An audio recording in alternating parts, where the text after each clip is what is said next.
yang juga tinggal bukan di semenanjung Malaysia, tetapi non jauh di sana. Bagaimana dalam tempoh less than 1 year, beliau berjaya membentuk diri menjadi seorang leader.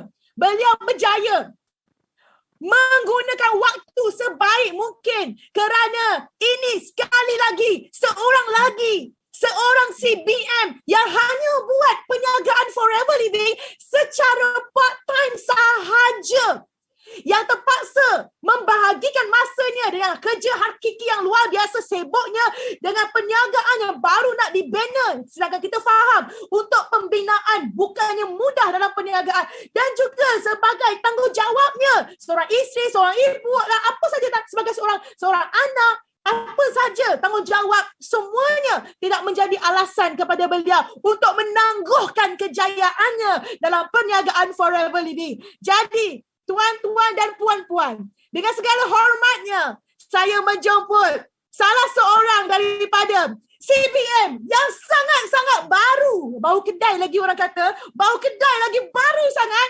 iaitu CBM Herlina Hakim. Herlina, where are you, Herlina? Herlina Hakim, di mana anda? Puas nak cari ni. Ya Allah, ya Tuhanku. Oh, dia lambat-lambat. Anak Rish perangai macam itu. Korang ni, dia suka lambat. Herlina Hakim, on video Herlina. Yes, Herlina. Pertama sekali, saya ingin ucapkan jutaan tanya kepada Herlina di atas kejayaan yang luar biasa yang sememangnya Herlina tidak pernah terfikir join Forever Living asalnya. Mungkin nak cuba nasib, mungkin nak cuba untuk sihat, tidak pernah terfikir akan menjadi salah seorang leader di dunia yang mencapai tahap tertinggi dalam Forever Living, yang sudah melengkapkan circle sebagai seorang FBO, iaitu menjadi CBM. Dan pada bulan 4 tahun hadapan, bersedialah untuk menerima cek CBM anda yang pertama dalam bentuk USD. Masya Allah. Stop. CBM Herlina Hakim, sekarang giliran anda untuk menceritakan bagaimana anda melakukannya. Okey?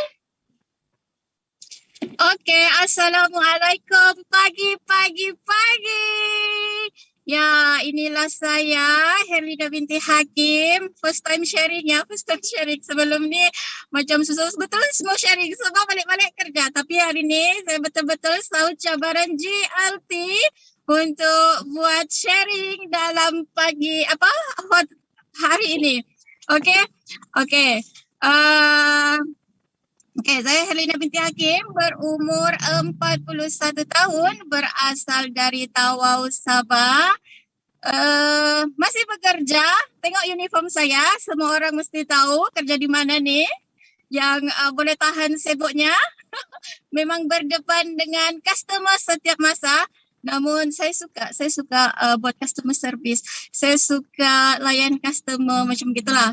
Tapi kelemahan saya kan, macam kalau bercakap depan orang ramai macam nervous sikit. Macam gitu. Tapi tak apalah, ini Zoom saya nak nampak muka orang. Saya nampak muka saya sendiri saja. Okey, latar belakang saya. Saya berasal dari Tawau, Sabah. Saya mempunyai 8 orang adik-beradik. Saya anak yang ke-6. Anak yang ke-6 daripada 8 adik-beradik. Actually saya ni seorang yang suka buat bisnes. Latar belakang keluarga saya merupakan anak orang estate ya. Saya dilahirkan di estate juga, merupakan anak orang estate yang di mana masa tu di area Queen Hill sana, bapa kerja sebagai buruh kasar sejak koko. Masa tu masih lagi koko, belum lagi kelapa sawit. Masa tu lah memang setiap kali cuti sekolah, anak-anak estate ni dibagi kerja part time. Di situlah memang kami sudah start hidup susah. Memang suka cari duit. Lepas tu bapa pun selain daripada dia buat kerja buruh kasar, dia buat bercucuk tanam tomat. Di situ kami pun diajar sudah. Okay, pergi keliling kampung jual tomat. Itulah, memang suka menjual. Lepas tu, okay, sampai sekolah, namun pada tahun berapa tu, masa saya umur tahun 5, di situ saya diujilah dengan kehilangan emak ya masa tu. Jadi tinggallah kami dengan bapa sejak, okay, dan dengan kakak sulung lah, kakak sulung. Kakak sulung itulah yang menjaga kami. Di situ juga saya belajar lagi dari kakak sulung. Memang kami ni kerja keras. Kakak sulung ni dia buat keripap macam gitu. Okay, siapa sini kawan classmate tingkatan 6. Okay, tingkatan 6. Di situ saya buat saya suka menjual-jualkan dan masa tu guru pun spotting. Dia cakap, sinilah Herlina, kuimu cikgu simpan di koperasi. Sangat-sangat bersyukur sebab dikelilingi oleh orang-orang positif. Okay, bapa pada masa tu pun memang tidak kahwin lagi sebab memang dia mau menyara anaknya, tidak tahu kenapa, dia rasa sangat bertanggungjawab. Nanti kami macam masuk sudah semuanya, okay, baru dia kahwin lah macam gitu. Jadi inilah masanya untuk saya mau balas jasa bapa lagi. Okay, selain daripada itu, selepas sekolah menengah tu, masuk bidang pekerjaan ni, saya masih juga menjual-jual telekung. Dan sampailah satu saat saya selalu berdoa, ya Allah, ya Tuhanku, ketemukanlah aku dengan satu bisnes yang boleh memberi manfaat kepada diriku dan orang-orang di sekelilingku. Okay, sebenarnya doa itu saya berhajat untuk actually kan saya sudah berniat untuk ke umrah dan doa itu saya mau panjatkan di sana. Umrah pada bulan 5 tahun lalu. Tapi musim pandemik kan, jadi semua itu dibatalkan. Tidak apa. Saya teruskan saja, saya bersabar. Saya cakap, ya Allah, semoga ada hikmahnya dan Allah gantikan rezeki yang lebih baik daripada itu. Okay. Dan saya terus berdoa dan satu masa lagi saya nampak JLT Youth Leader masa tu pergi umrah. Masa tu JLT pergi umrah. Ya Allah. Terus saya tanpa segan, tanpa malu, saya minta JLT doakan saya di sana. Dan JLT reply saya punya SMS. Reply saya punya WhatsApp. Alhamdulillah. Masa tu dia di Raudah. Nampak lagi pemandangan Raudah. Terima kasih JLT atas doanya. Okay. Terima kasih Rich Academy. Terima kasih semuanya. Upline, leader. Terima kasih manager McDonald. Okay. Macam mana saya berjumpa dengan manager McDonald ni? Okay, kami sama-sama kerja di Guardian actually. Dan manager McDonald ni actually banyak bantu saya. Dia orang baik, memang baik, sangat baik.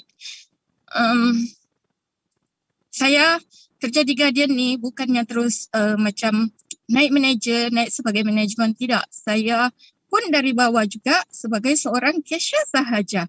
Walaupun pada masa itu saya ada degree holder. Ya, sebab Tawau ni sangat susah untuk cari kerja. Jadi bersyukurlah kalau kerja pun bersyukur. Sebab masih ramai lagi kawan yang menganggur. Even umur-umur saya sekarang ni pun walaupun degree holder, kalau di Tawau ni masih ada yang menganggur. Sampai ada yang berputus asa untuk macam tak apalah buat menjadi suri rumah sepenuh masa. Tapi Alhamdulillah masing-masing ada rezeki di situ ya. Okay, masa tu saya sama-sama di Tawau dengan CBM McDonald. Saya sebagai seorang cashier, masa tu dia adalah management.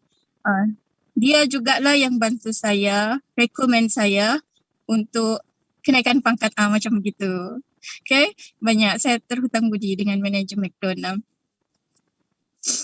Okay, Macam mana saya join Forever? Saya join Forever apabila diperkenalkan oleh itulah kawan lama saya, manager McDonald. Sebab lama juga kami terpisah ni, sebab masa tu saya sudah transfer ke KK, ke Lahadatu kami sama-sama. Lepas tu dia transfer ke Guardian Sandakan. Kami hanya berjumpa bila conference Guardian saja. Conference selalu memang diadakan di KL lah, di Semenanjung sana. Okay. Lepas tu lama anda berjumpa. Selepas dia kenal Forever Living ni, dia betul-betul cari dia punya best friend, dia punya BFF lama semuanya. Okay, dia cari, dia korek-korek di mana lagi. Oh, Zerlina, dia bilangnya. Okay, Zerlina. Okay, sebenarnya pada satu hari tu dia actually mau pergi jumpa prospek lain, bukan saya. Dia mau pergi jumpa prospek lain. Jauh dia cakap, dia drive, lama dia drive. Sampailah dia sampai di satu restoran tu, dia duduk, prospek tu tak datang. Tak ada prospek tu datang. Jadi dia video call saya, dia cerita pasal bisnes ni, Forever ni, begini. Dah sampai 5 minit pun. Saya terus, okay, on. Saya cuba. Saya mau ini. Saya pernah nampak ni botol kuning. Tapi saya tak tahu macam mana. Tak ada rezeki lagi saya mau mencuba. Tapi saya mau. Macam best tak kau punya bisnes ni. Saya join. Terus, okay lah, saya join sebagai member. Dan untuk pengetahuan semua, maaf ya Meg, saya bicara sia. Actually masa tu, dia pregnant. Tapi mungkin, ialah bukan rezeki dan Tuhan mau gantikan rezeki yang lebih baik kan. Dia miscarriage. Dia keguguran. Ya, sangat sedih. Sebab mungkin masa tu dia driving jauh ke apakah. Tapi tak apa Mac, ada rezeki yang lebih baik untukmu. Kan? Sabar ya. Okay. Lepas tu, macam mana lagi? Okay, saya selalu, apa namanya ni? Okay, Forever Living ni, saya mau cuba untuk bapak saya. Masa tu memang kebetulan yang masa McDonald perkenalkan saya dengan Forever Living ni, masa tu bapak saya sakit berak. Bapak saya sakit susah mau berak, gembung perut sampai dia kalau orang Bugis bilang madareke. Madareke tu macam kesusahan, macam kesusahan lah macam gitu. Jadi saya ikhtiarlah ini Forever Living, alhamdulillah memang sesuai untuk dia dan actually bapak pun ada penyakit kencing manis. Saya teruskan saya konsum dengan dia, tidak kira lah Pak, yang penting kau sehat. Saya belanjakan saya berapa. Masa tu belum lagi. Memang semua apa yang saya belanjakan untuk naik VIP tu memang untuk bapak lah, untuk bapak. Dengan sedikit sebanyak adik-beradik pun support lah beli macam gitu. Jadi untuk yang baru join, janganlah kamu macam rasa susah ke apakah, tidak. Actually untuk naik VIP ni hanya kegunaan adik-beradik saja, ya. Untuk kegunaan adik-beradik sahaja. Dan di situlah saya start sudah, saya nampak macam positif lah dia punya keputusan, dia punya kesan dengan saya punya beliau. Jadi saya pun panggil lagi saya punya kawan macam saya mau bantu orang-orang yang susah, macam saya nampak orang sakit ke apakah semuanya. Saya begitulah, setiap kali saya nampak orang kan macam kesian dia ni, semua tolong. Okay, saya perkenalkan dengan produk. Jadi itulah, saya pun selalu berdoa, ya Allah, ketemukanlah aku dengan orang yang macam orang yang memerlukan dan dia mau dibantu macam begitu. Jadi di situlah saya start rekrut orang dan alhamdulillah saya pun macam saya panggil semua orang-orang yang pernah bisnes bersama saya jual telekung tu, terutamanya manager Kimeng. Manager Kimeng actually dia ada join saya punya bisnes tu. Jadi dia adalah first fighter saya di Tawau ni. Dia bersama dengan Coach Linda Lab, dating kami yang pertama. Masa tu saya rest juga, saya 1 jam saja saya spend masa untuk terangkan dengan dia, dan alhamdulillah pelan-pelan dia fahamkan. Selepas dia faham pasal business forever living ni, okey, dia pun setuju, alhamdulillah. Dan Coach Linda pun actually dia banyak belajar sendiri juga ni. Saya ni macam kurang masa lah untuk untuk kasih dedahkan dorang ni, tapi saya leverage sejak itu kelas. Okay guys, kamu rajin-rajin masuk kelas. Kalau kamu mau tahu pasal business forever ni, rajin-rajin masuk kelas. Di situ semua kamu kautlah ilmu sebanyak mungkin, sebab ini kelas tidak berbayar, free of charge. Dari kita saja mau ambil manfaat kah atau tidak. Sebab saya pun buat begitu juga. Ya. Okay. Lepas tu saya selalu minta bapa dan suami lah doakan, minta restu kedua mereka kan. Sebab dari saya berapa cc? Dari saya mau capai F2D yang syarat pertama tu 50 cc. Pak, balik-balik sama bapak, Pak, doakan aku Pak 50 cc. Apa juga itu cc dia bilangnya. Apa juga itu cc? Pak, doakan saya 50 cc ya Pak, 50 cc. Lepas tu bulan depannya lagi Pak 100 cc Pak. Pak, 150 cc Pak. Okay, doakan iya nak, aku doakan kau selalu. Terus itulah tu kan masa yang first duit F2D pertama saya kasih dengan bapa. Alhamdulillah. Ya, duit F2D pertama saya kasih dengan bapa. Okay. Terusnya saya apa yang saya buat untuk tim? Untuk yang baru-baru bermula ni kan, yang macam baru VIP ke apakah, even kamu ada downline 1-2 orang, startlah sudah buat grup. Sebab dari situlah lahirlah bermacam-macam. Sebab grup ni kan, bila kita buat grup, di situlah macam kita saling melengkapi bah. Walaupun sebab dalam grup tu actually kalau saya saja mungkin tidak, tapi kita bersatu, kita bekerja sama dalam grup tu, saling memberi inspirasi, saling melengkapi.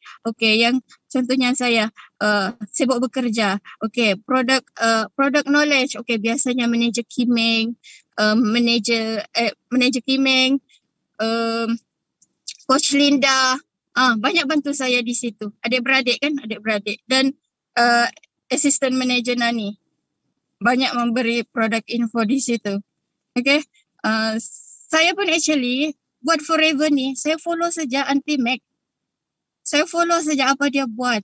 Dia Aunty Mac ni, dia cakap, bulan ni kau begini, kau study ini sisi, begini, kau mesti follow ini sisi. Saya follow. Dalam masa yang sama, saya pun bagi tahu juga downline saya. Kau buat begini, kau ikut ini kau buat. Actually kami banyak bagi reward. Sebab yalah, semakin banyak kita memberi, semakin balik pulangan kita dapatkan. Ya, macam begitulah. Reward tu penting untuk tim.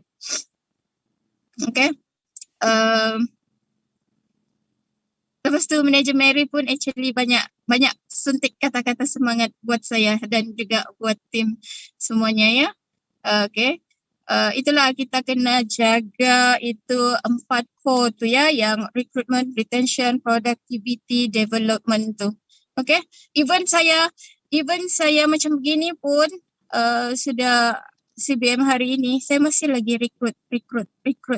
Jangan stop untuk recruit orang. Dan yang paling best di Forever ni, bila kita nampak kesihatan orang makin baik. Saya ada satu customer, saya ada satu downline yang memang sebelum ni dia ada masalah koma lah. Actually dia ni customer Guardian, tapi kita lama tak nampak dia masuk Guardian kan. Kita tanya, Kak apa kabar kau, kenapa kau? Sakit aku dek. Dia cakap, Kak sakit apa kau? Ada beritahulah sakit begini-begini. Kak, saya ada satu produk, kakak mau try kah? Dia bilang apa? Masa tu dia masih lagi tolak kan, sebab dia masih tak berani. dia tidak berani sebab dia masih bergantung dengan ubat hospital. Baru habis koma kan, baru keluar dari hospital, baru habis koma. Tak lama dia datang lagi, kak macam tak ada perubahan bah kakak ni. Kakak try lah ni kak, insya-Allah dengan izin Allah kakak boleh ni. Dia pun ambillah tu produk dan alhamdulillah bilakah 2 minggu yang lalu doktor ucap tahniah dengan dia. Tahniah, kencing manis pun dah ada sudah, darah tinggi dah ada, kolesterol dah ada sudah. Thyroidnya pun okey sudah. Bayangkan dia 14 hari koma ya, 14 hari koma. Okay, apa yang dia amalkan? Itulah bipropolis AVG dengan Artixi. Itu saja. Satu hari nanti saya mau panggil juga dia untuk buat sharing. Best lah kalau kita bantu orang macam ni. Dia macam sebelum ni dia cakap kalau even dia pergi berjalan, pergi belanja barang kedai pun dia cakap dia terkencing-kencing bah. Masalah macam kita sampai dia pakai pampers. Sekarang alhamdulillah dah ada sudah tu. Dah ada sudah. Okay.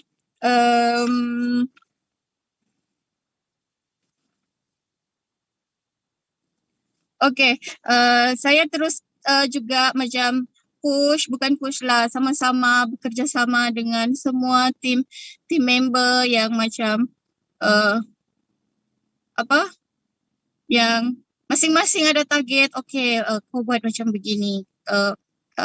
Si BMX ajar saya buat yang carta-carta tu untuk monitor dorang punya sisi macam mana mau capai. Kalau kau mau assistant manager, macam mana, apa yang kau kena buat. Okay, saya follow satu apa yang si BM Mac ajar. Jadi saya push dorang satu-satu lah macam gitu. Then apa lagi? Actually banyak saya mau cakap tapi macam okay. Dan saya doakan semua downline yang yang ingin mencapai target mereka masing-masing, semoga bulan ni saya dapat lagi dua supervisor. Okay, alhamdulillah 2 orang lagi bakal jadi supervisor direct downline saya dan cucu-cucu pun ada beberapa lagi yang akan naik ke supervisor, ke assistant manager dan 2 orang on track untuk manager bulan ini. InsyaAllah semoga semua kita dipermudahkan dan capai target masing-masing. Okay, itu saja sharing dari saya. Alhamdulillah buat pertama kali tapi beginilah banyak dilupa mau cakap apa lagi. Aduh. Okay, terima kasih buat semua offline. Terima kasih JLT Yuslida. Terima kasih Rich Academy, EM Zuraida, Izzati, Mary, Marcella, McDonald. Terima kasih buat semuanya, downline, sideline yang banyak membantu saya. Okay, itu saja. Terima kasih. Bye. Bye. I love you. Masya Allah, jutaan tanya kepada Mac. Dia ni kan, tahu tak? Dia ni kan tamak tau. Tamak kenapa? Semua pangkat manager je nak sapu. Dialah manager Guardian, dialah manager kat Forever Living. Masya Allah. Okey, Kak Yus memang tertarik sangat dengan Herlina ni sebab sifatnya yang ceria, yang happy, yang seronok, yang comel. Memang comel sangat dia ni. Tapi kalian boleh lihat di sebalik kecomelan, di sebalik kemanjaan dia, tapi beliau memang struggle daripada kecil lagi